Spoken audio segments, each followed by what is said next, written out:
Hello everyone, आज के इस वीडियो में हम क्लास 10th साइंस का chapter 4 carbon and its compound से कुछ इंपॉर्टेंट क्वेश्चंस को समझेंगे जो कि आपके 2024 बोर्ड परीक्षा में 100% गारंटीड है कि क्वेश्चंस यहीं से आएगा। इससे आउट क्वेश्चन आपका इस चैप्टर से बिल्कुल भी नहीं जाने वाला है। चैप्टर 1 से लेकर 3 तक की इंपॉर्टेंट क्वेश्चंस की वीडियोज़ हमने ऑलरेडी बना रखी है। अगर आपको देखना होगा तो उसका लिंक डिस्क्रिप्शन पे दिया हुआ है, जाके आप देख सकते हो। तो चलिए अब हम इस चैप्टर के जो भी इंपॉर्टेंट क्वेश्चन और आंसर्स हैं इसको समझते हैं। सो फर्स्ट क्वेश्चन दिया गया है कि what would be the electron dot structure of carbon dioxide which has the formula CO2। हमें CO2 जो कि कार्बन डाइऑक्साइड होता है उसका हमें इलेक्ट्रॉन डॉट स्ट्रक्चर करके दिखाना है। देखो CO2 मैं यहाँ पे आपको करके दिखा दे रहा हूँ, बाद में फिर मैं आपको ऊपर वाला आंसर भी दिखा दूंगा। कार्बन कितने हैं? एक है, तो हम यहाँ पे एक कार्बन ले लिए। कार्बन का एटॉमिक नंबर कितना होता है? 6। इलेक्ट्रॉनिक कॉन्फ़िगरेशन करेंगे तो 2 और 4 6 हो जाएगा। इसके आउटर मोस्ट शेल में कितने इलेक्ट्रॉन हैं? 4। तो हम यहाँ पे क्या कर रहे हैं कि इसको हम 4 डॉट के साथ इस तरह से दिखा दिए। और ऑक्सीजन यहाँ पे 2 है, तो एक ऑक्सीजन हम क्या कर रहे हैं, इधर ले रहे हैं और एक ऑक्सीजन हम इधर ले लिए। ठीक है। अब ऑक्सीजन का जो एटॉमिक नंबर होता है वो होता है 8। उसका अगर हम इलेक्ट्रॉनिक कॉन्फ़िगरेशन करेंगे तो 2 और 6 8 हो जाएगा। आउटर मोस्ट शेल में 6 इलेक्ट्रॉन आया, तो हम यहाँ पे 2 इलेक्ट्रॉन यहाँ ले लिए, 2 इलेक्ट्रॉन यहाँ पे ले लिए और 2 इलेक्ट्रॉन यहाँ पे ले लिए। आप चाहो तो इसको क्रॉस करके भी इस तरह से दिखा सकते हो। हम यहाँ पे चलो इसको क्रॉस ले रहे हैं ताकि पता चल जाएगा कि हाँ ये हमने ऑक्सीजन का लिया हुआ है। बिल्कुल इसी प्रकार से इस वाले ऑक्सीजन के साथ भी हम करेंगे। यहाँ पर हम 2 लिए, यहाँ पर 2 लिए और 2 इलेक्ट्रॉन यहाँ पर लिए। ठीक है। इस ऑक्सीजन का भी देखो यहाँ पे 6 हुआ। अब क्या होगा कि इस कार्बन के साथ ये वाला ऑक्सीजन और ये वाला ऑक्सीजन जो है वो 2 इलेक्ट्रॉन शेयर कर लेगा। तो यहाँ से देखो अब ऑक्सीजन के ऑक्टेट जो है वो पूरे हो जाते हैं। यहाँ पे काउंट कर लो, 1 2 3 4 5 6 7 8 इलेक्ट्रॉन हो गया। बिल्कुल इसी प्रकार से हम इधर से भी इस ऑक्सीजन के साथ कार्बन के साथ ऑक्सीजन और कार्बन का जो भी इलेक्ट्रॉन है वो शेयर कर लिया, और ये कार्बन भी इस प्रकार से ऑक्सीजन के साथ जो इलेक्ट्रॉन है वो शेयर कर लेंगे। तो कुछ इस प्रकार से आपका इलेक्ट्रॉन डॉट स्ट्रक्चर होगा कार्बन डाइऑक्साइड का, जो कि यहाँ पे हमने करके दिखाया हुआ है। अब नेक्स्ट आगे क्वेश्चन नंबर 2 दिया गया है, how many structural isomers can you draw for pentane. Pentane के लिए हम कितने आइसोमर्स ड्रॉ कर सकते हैं? तो देखो हम पेंटेन के लिए 3 स्ट्रक्चरल आइसोमर्स ड्रॉ कर सकते हैं। 1 2 3 यहाँ पे तीनों दिया हुआ है। ये वाला जो है इसको हम कहते हैं एन पेंटेन। ठीक है, इसको क्या कहते हैं? N pentane. इसको कहते हैं आइसोपेंटेन। ठीक है, यहाँ से यहाँ तक जो दिया हुआ है इसको कहते हैं आइसोपेंटेन। और ये वाला जो है इसको हम कहते हैं नियोपेंटेन। ठीक है, तो हम पेंटेन में 3 आइसोमर्स ड्रॉ कर सकते हैं। अब आप मुझे कमेंट करके ये बताना कि ब्यूटेन में हम कितने स्ट्रक्चरल आइसोमर्स ड्रॉ कर पाएंगे, हमें कमेंट करके ज़रूर बताना। नेक्स्ट आगे क्वेश्चन नंबर 3 है, how would you name the following compounds. अब यहाँ पे कुछ कंपाउंड्स दिए गए हैं, इसके नाम आपको बताने हैं। तो इसके लिए तो सबसे पहले आपको ये पहचानना होगा कि कौन सा यहाँ पे फंक्शनल ग्रुप जुड़ा हुआ है। तो हम यहाँ पे देख रहे हैं कि ब्रोमीन जुड़ा हुआ है, तो ये तो हो गया ब्रोमीन जुड़ा है, तो हम क्या लिखेंगे? ब्रोमो। और यहाँ पे 2 कार्बन है, 2 कार्बन के लिए हम लोग क्या लेते हैं? इथेन। ठीक है, तो हम क्या लिखेंगे? Bromo ethane. इसका आंसर यहाँ पे देख लो, ब्रोमो इथेन। यहाँ पे अगर सेकेंड क्वेश्चन में अगर आप देखोगे तो इस क्वेश्चन में यहाँ पे ये जो फंक्शनल ग्रुप जोड़ा हुआ है ये किस चीज़ का फंक्शनल ग्रुप है? एल्डिहाइड का। ये जो इस प्रकार से है ये किसका है? एल्डिहाइड का। तो एल्डिहाइड में अल करके लगता है। ठीक है, एक कार्बन है तो एक कार्बन के लिए हम लोग क्या लेते हैं? मिथ, और अल लगा देंगे यानी कि मिथ नल, इस प्रकार से हो जाएगा। ठीक है, आंसर यहाँ पे देख लो। थर्ड क्वेश्चन यहाँ पे देखो, यहाँ पे देखोगे ये ट्रिपल बॉन्ड आ गया है। ट्रिपल बॉन्ड अल्काइन फैमिली का आता है, और यहाँ टोटल कितने कार्बन है? 1 2 3 4 5 6, टोटल 6 कार्बन है।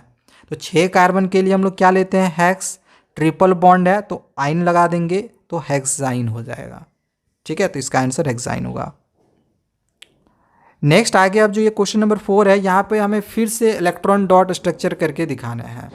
तो पहले हमें यहाँ पे इथेनोइक एसिड का इलेक्ट्रॉन डॉट स्ट्रक्चर करना है। कैसे करते हैं हमने ऊपर में कार्बन डाइऑक्साइड में हमने आप लोगों को सिखा दिया है। बिल्कुल वही वाला जो प्रोसेस हम यहाँ पर यूज़ करके मैं आपको आंसर दिखा रहा हूँ, आप देख सकते हो यहाँ पे आंसर्स को। बाकी अगर किसी भी बच्चों को प्रॉब्लम होगा इसके इलेक्ट्रॉन डॉट स्ट्रक्चर में, कमेंट करना, मैं आगे के वीडियोज़ में आपको इसका इलेक्ट्रॉन डॉट स्ट्रक्चर भी सिखा दूंगा। क्वेश्चन इंपॉर्टेंट है, तैयारी इसका जरूर कर लेना। मैंने आपको क्वेश्चन दे दिया है और आंसर्स भी दिखा दिया है। नेक्स्ट अगला क्वेश्चन पूछा गया है कि होमोलोगस सीरीज क्या होता है, इसके एग्जाम्पल देकर समझाना है आपको। तो होमोलोगस सीरीज क्या होता है, तो एक group of carbon compounds having same general formula and same functional group is called homologous series. जिसका सेम जनरल फॉर्मूला हो और सेम फंक्शनल ग्रुप भी हो तो उसको हम क्या कहेंगे, होमोलोगस सीरीज। तो वही चीज़ है यहाँ पे एक बार और हमने शॉर्ट में लिख दिया है कि सेम जनरल फॉर्मूला होगा। और एक चीज़ याद रखना इस चीज़ को कि होमोलोगस सीरीज़ का, कोई भी होमोलोगस सीरीज़ का जो डिफरेंस होता है वो CH2 के बराबर होता है, ठीक है। और इसका जो मॉलिकुलर मास का डिफरेंस होता है वो 14 के इक्वल होता है। अब जैसे आप एल्केन ग्रुप का ले लो, एल्केन जैसे मिथेन, इथेन, प्रोपेन, ब्यूटेन, अगर आप उन दोनों को घटाओगे तो उसका जो डिफरेंस रहेगा वो CH2 रहेगा और उसका जो भी जनरल फार्मूला है वो तो वही यही रहेगा, एल्केन ग्रुप का CnH2n+2 यही रहेगा, ठीक है। तो यही है होमोलोगस सीरीज। चलो नेक्स्ट आगे देखते हैं। नेक्स्ट आगे क्वेश्चन नंबर 6 दिया गया है, व्हाट इज़ हाइड्रोजनेशन। इसी में क्वेश्चन और ये भी है कि what is it's industrial application. तो हाइड्रोजनेशन क्या होता है पहले हमें ये बताना है, फिर बाद में इसका इंडस्ट्रियल एप्लीकेशन भी लिखना है। हाइड्रोजनेशन क्या होता है, तो hydrogenation is the process of addition of hydrogen. Hydrogenation क्या है, तो हाइड्रोजन ऐड करने का जो प्रोसेस है इसी को हम हाइड्रोजनेशन कहते हैं। लेकिन इसके बाद वाला ये वाला लाइन ज़्यादा इंपॉर्टेंट है कि किसमें हम हाइड्रोजन ऐड करते हैं। हम ऐड करते हैं अनसैचुरेटेड हाइड्रोकार्बन्स में। अब अनसैचुरेटेड हाइड्रोकार्बन्स क्या होता है, जिनको पता नहीं है उनके लिए मैं बता दूं कि जो एल्कीन और एल्काइन फैमिली में आते हैं उनको हम अनसैचुरेटेड हाइड्रोकार्बन्स कहते हैं। वहीं जो एल्केन फैमिली में आएगा उसको हम सैचुरेटेड हाइड्रोकार्बन्स कहते हैं। तो एल्कीन या फिर एल्काइन में हम क्या करते हैं, हाइड्रोजन ऐड करते हैं in the presence of palladium and nickel catalyst, जिससे कि हमें सैचुरेटेड हाइड्रोकार्बन मिलता है, यानी कि वही एल्केन ग्रुप हमें मिलता है। अब जैसे यहाँ पे देख लो ये प्रोपीन है, प्रोपीन में हमने हाइड्रोजन ऐड कर दिया in the presence of nickel तो हमें यहाँ प्रोपेन मिल गया। तो यहाँ पे देखो ये एल्कीन फैमिली का, हमें एल्कीन फैमिली में हमने हाइड्रोजन जोड़ा तो हमें यहाँ पे एल्केन फैमिली मिल गया। अब नेक्स्ट आगे क्वेश्चन नंबर 7 दिया है, which of the following hydrocarbons undergo addition reaction. यहाँ पर कुछ हाइड्रोकार्बन्स दिए गए हैं, आपको बताना है कि इनमें से किस किस में एडिशन रिएक्शन होगा। अभी हमने ऊपर में आप लोगों को समझाया एडिशन रिएक्शन कब होगा, जब हाइड्रोजन ऐड होगा, यानी कि हाइड्रोजनेशन, ठीक है। कब होगा, जब हाइड्रोजन ऐड होगा। और हाइड्रोजन किस में ऐड होता है, अनसैचुरेटेड हाइड्रोकार्बन्स में। तो आपको सिंपल सा इसमें से ये पहचानना है कि कौन सा अनसैचुरेटेड हाइड्रोकार्बन्स है। अनसैचुरेटेड हाइड्रोकार्बन्स यानी कौन सा, एल्कीन और एल्काइन फैमिली का है, आपको वो पहचानना है। तो ज़्यादा आसान ये है कि आप एल्केन फैमिली का पहचान लो, वो पहचान लोगे तो बाकी जो बचेगा वो तो एल्कीन और एल्काइन का तो होगा ही। तो सर पहचानेंगे कैसे, तरीका क्या है, देखो आप लोग क्या करो, जनरल फॉर्मूला याद रख लेना एल्केन, एल्कीन और एल्काइन का। एल्केन का जो जनरल फॉर्मूला होता है वो होता है CnH2n+2। अब आप देखो यहाँ पे अगर कार्बन का 2 लिया गया है तो कार्बन के अगर हम 2 आइटम ले तो n के जगह पे 2 लिख ले लेंगे, यहाँ पर भी n के जगह पे 2 होगा तो 2 2 जा 4 और 2 6 हो जाएगा। ये किसका है, एल्केन फैमिली का। तो ये C2H6 एल्केन फैमिली का आया जो कि वो सैचुरेटेड होता है। यहाँ पे हमें अनसैचुरेटेड पता करना था तो ये तो ऑप्शन होगा नहीं, ठीक है। तो ये ऑप्शन मेरा कट गया क्योंकि ये सैचुरेटेड है, हमें यहाँ पे अनसैचुरेटेड पता करना था ना, तो ये ऑप्शन नहीं होगा। आगे है C3H8। अब यहाँ पे हमें कार्बन के 3 एटम्स लेने हैं। अभी फिर से हम एल्केन का जनरल फार्मूला लिख लेते हैं CnH2n+2, यही था।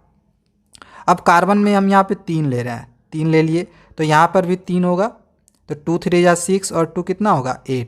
तो ये भी एल्केन फैमिली का आ गया, ठीक है। तो C3H8 आया तो ये भी एल्केन फैमिली का है, ठीक है। तो ये भी नहीं होगा, ये भी नहीं होगा। अब देखो अगर हमने 3 लिया था एटम, अगर कार्बन के 3 एटम लिए थे तो C3H8 आया था ना एल्केन में, तो ये तो एल्केन में नहीं होगा, या तो एल्कीन या तो एल्काइन में होगा। तो एक तो आंसर हम लोग का ये होगा, ठीक है। इसी प्रकार से जब हम 2 लिए थे कार्बन के, अगर हम 2 एटम लिए थे तो यहाँ पे C2H6 आया था एल्केन में। तो ऑब्वियसली C2H2 तो या तो एल्कीन या तो एल्काइन में होगा। तो हमारा जो आंसर है एक तो ये होगा, एक तो ये होगा, ठीक है। और बाकी हमें पता है कि CH4 क्या है, मीथेन है, तो वो तो एल्केन फैमिली में आता है यानी सेचुरेटेड है। तो सिंपल सा हमारा जो आंसर है वो यही दोनों होगा। तो इस वजह से जो आंसर है वो यहाँ पे हमने लिखा हुआ है। अब चलो नेक्स्ट आगे हम क्वेश्चन नंबर 8 को देखते हैं। अब नेक्स्ट आगे क्वेश्चन नंबर 8 है, explain the mechanism of the cleaning action of soap. Soap का जो क्लीनिजिंग एक्शन है, किस प्रकार से सोप साफ़ करता है कपड़ों को, उसके मैकेनिज्म को लिखना है। तो इसका आंसर्स यहाँ पे दिया हुआ है। इतना आपको पता होगा ना, सोप के 2 मॉलिक्यूल्स होते हैं, एक होता है हाइड्रोफिलिक, दूसरा होता है हाइड्रोफोबिक। हाइड्रोफिलिक मतलब वाटर लविंग, हाइड्रोफोबिक मतलब फोबिया, वाटर से दूर जाना, ठीक है। ये आयोनिक होता है, ये लॉन्ग हाइड्रोकार्बन चेन की तरह होता है। फिगर में भी यहाँ आप देख लो, ये हाइड्रोफिलिक एंड है, जो कि हाइड्रोफिलिक यानी कि वाटर की तरफ ही अट्रैक्ट होगा, और ये हाइड्रोफोबिक एंड है यानी कि ये वाटर से दूर जाने का कोशिश करेगा, यानी जहाँ पे डर्ट है, जहाँ पे गंदा है, वहाँ पे जाने का कोशिश करेगा। बाकी आप स्ट्रक्चर, सोप का स्ट्रक्चर देखना चाहते हो तो यहाँ पे हमने वो भी दे दिया है आंसर में। आप चाहो तो इसको ऐड कर सकते हो, बाकी ये ऑप्शनल है, इसको आप चाहो तो छोड़ भी सकते हो। अब देखो इसके मैकेनिज्म को आगे हम यहाँ पे लिखे हुए हैं कि when soap is added to water the molecules of soap form spherical shape called micelles. जब सोप को हम वाटर में ऐड करते हैं तो सोप के जो मॉलिक्यूल्स होते हैं वो एक स्फेयर की तरह शेप ले लेते हैं, जिसको हम मिसेल्स कहते हैं। अब एग्जामिनेशन में कभी कभी ना ये भी पूछ देता है कि मिसेल्स का फॉर्मेशन क्यों होता है। तो इतना आपको पता होगा ना, मिसेल्स का फॉर्मेशन क्यों होता है, क्योंकि इसमें एक हाइड्रोफोबिक एक हाइड्रोफिलिक एंड होता है। अब इसमें सोप के बहुत सारे मॉलिक्यूल्स होते हैं, तो सारे मॉलिक्यूल्स क्या करेंगे, हाइड्रोफोबिक जो होगा वो वाटर से दूर जाएगा और डर्ट के पास आएगा, और हाइड्रोफिलिक जो है ऊपर पानी की तरफ अट्रैक्ट होते जाएगा। तो इस प्रकार से ये एक मिसेल फॉर्म कर लेता है स्फेयर टाइप में, ठीक है। इसके बाद है कि the hydrophobic part of the soap molecules attract the dirt, वही चीज़ जो अभी हमने बोला, of the fabric, while hydrophilic part attract the water molecules. और इस प्रकार से जो भी कपड़ा है वो साफ होता है। यहाँ पर भी आप देख रहे होगे, इस फिगर में भी यहाँ पे इसी चीज़ को दिखाया गया है, ठीक है। ऐसे ये फिगर भी आपका ज़रूरी नहीं है, ये और ये उतना कंपलसरी नहीं है। आप चाहो तो इसको रिमूव भी कर सकते हो और चाहो तो आप बना भी सकते हो, कोई दिक्कत नहीं है, ठीक है। चलो नेक्स्ट एक लास्ट क्वेश्चन नंबर 9 है, इसको समझ लेते हैं। क्वेश्चन दिया गया है कि explain the formation of scum when hard water is treated with soap. Scum का फॉर्मेशन किस प्रकार से होता है जब हार्ड वाटर को हम सोप के साथ ऐड करते हैं। तो देखो आंसर में लिखा गया है कि soap does not work properly when the water is hard. जब वाटर हार्ड हो तो सोप सही तरीके से वर्क नहीं करता है। A soap is a sodium और potassium salt of long chain fatty acid. Soap के बारे में बताया गया है कि सोप क्या होता है, तो सोडियम और पोटेशियम साल्ट की तरह उसमें होता है, जो कि एक लॉन्ग चेन फैटी एसिड्स में होता है वो। आगे है कि hard water contents salt of calcium and magnesium. जबकि जो हार्ड वाटर है उसमें कैल्शियम और मैग्नीशियम्स के साल्ट्स होते हैं। तो जब सोप को ऐड किया जाता है हार्ड वाटर के साथ, तो जो कैल्शियम और मैग्नीशियम के आयंस प्रेजेंट होते हैं वाटर में, वो डिस्प्लेस कर लेता है सोडियम और पोटेशियम आयंस को, ठीक है, सोप के मॉलिक्यूल से, जिसके वजह से एक इनसॉल्यूबल सब्सटेंस फॉर्म होता है, इसको हम स्कम कहते हैं। तो बस यही वाला आंसर आपको यहाँ तक लिख देना है, ये रिक्वायरमेंट नहीं है, इसको ये ज़रूरी नहीं है, ठीक है। आप चाहो तो इसको हटा सकते हो, चाहो तो लिख भी सकते हो, कोई दिक्कत नहीं है। नेक्स्ट आगे आप क्वेश्चन नंबर 10 दिया है, right the names of the following compounds. अब यहाँ पे जो कंपाउंड्स दिए गए हैं इसके नाम लिखने हैं। ये फर्स्ट क्वेश्चन दिया गया है। सबसे पहले तो हम फंक्शनल ग्रुप पहचानेंगे कि कौन सा फंक्शनल ग्रुप है। तो यहाँ पे जो फंक्शनल ग्रुप दिया हुआ है वो ये दिया हुआ है। अब आपको पहचानना है कि ये फंक्शनल ग्रुप किसका होता है, तो ये होता है कार्बोक्सिलिक एसिड का।